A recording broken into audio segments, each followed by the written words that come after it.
Salut tout le monde. Alors aujourd'hui je vais vous montrer les choses à faire lorsque votre Mac, qu'il soit récent ou non, est trop lent. Donc moi j'ai pu remarquer qu'il prenait plus de temps à démarrer et même quand je lance une simple application il commence à mettre un certain laps de temps et je trouve ça étrange. Alors ce dont vous devez vérifier, c'est déjà la mémoire RAM. Vous pouvez installer des logiciels gratuits sur l'App Store du style Memory Clean pour voir ce que vous disposez de mémoire libre, de la mémoire RAM. Bon, moi j'ai actuellement 8 Go et comme vous voyez il me reste encore 3,85 Go de libre. J'ai largement assez pour faire d'autres opérations. Alors si vous ne savez pas comment voir combien de RAM vous avez sur votre Mac, vous allez dans la pomme et vous cliquez sur à propos de ce Mac. Et vous verrez ainsi le nombre de mémoire RAM installé. Donc moi j'ai 8 Go à 1333 MHz de la DDR3. Si vous voulez augmenter la RAM de votre Mac, enfin si vous êtes intéressé par cela, vous pouvez me contacter, je vous dirai comment faire. Si vous avez un Mac 2013, il me semble, là maintenant c'est plus possible, Apple a bloqué ça. Mais vous pouvez quand même poser la question au cas où.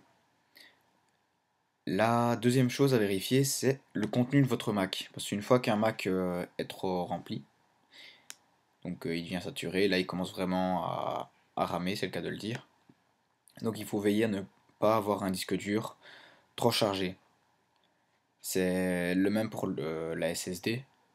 Donc la SSD c'est la mémoire flash, une clé USB.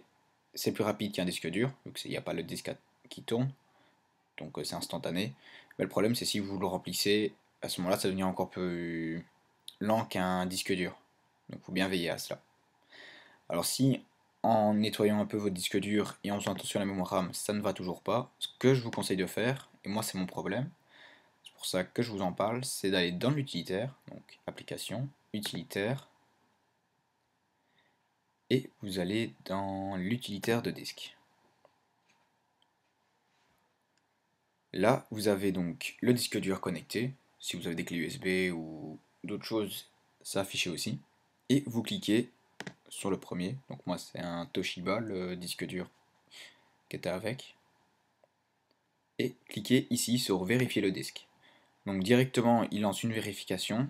Si ça se passe bien, il dit comme quoi le disque est correct, qu'il n'y a rien à réparer. Et moi, apparemment, donc j'ai un souci, donc je dois réparer la carte de partition car un problème s'est présenté avec le système de fichiers de la partition système de l'EFI. Donc c'est vraiment le système qui bug. Donc à ce moment-là, vous cliquez sur réparer et automatiquement l'ordinateur, donc le Mac, va le réparer lui-même. Donc on voit ici, il recherche la partition du système, donc il recherche le problème, après il le vérifie, il le répare, il revérifie, il repasse en vue, et comme vous pouvez voir à la fin, pour ma part, j'ai la carte de partition été réparée. On peut refaire une vérification, et à ce moment-là, il vous mettra comme quoi le disque dur semble être en bon état. Normalement, si vous n'avez pas de soucis comme moi là avec la partition, enfin, système de l'EFI, vous devriez avoir ça. Donc la partition semble être en bon état. Ce que vous pouvez faire aussi, c'est utiliser un logiciel tel que Onyx. Donc je l'ai présenté il y a plus ou moins un an. Donc il est ici, Onyx, et il permet justement de nettoyer les fichiers de votre Mac, donc les fichiers inutiles, pas les bons, et ainsi de les supprimer pour pouvoir faire de la place. Donc c'est Onyx, le logiciel il est gratuit, heureusement. Alors faites bien attention lorsque vous installez Onyx d'installer la version qui est faite pour votre OS.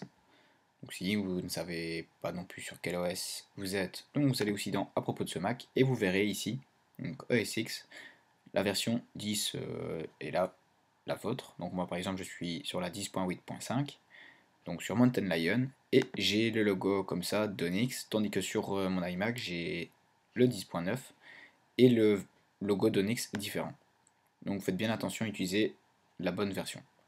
Donc vous avez aussi la vérification du disque dur qui est proposé, mais comme je vous le dis ici, vous avez la possibilité de faire un nettoyage et donc de nettoyer des fichiers système, de démarrage, noyau, extension et ainsi de suite. Et donc vous voyez, chaque fois vous avez les parties de ce que vous pouvez nettoyer.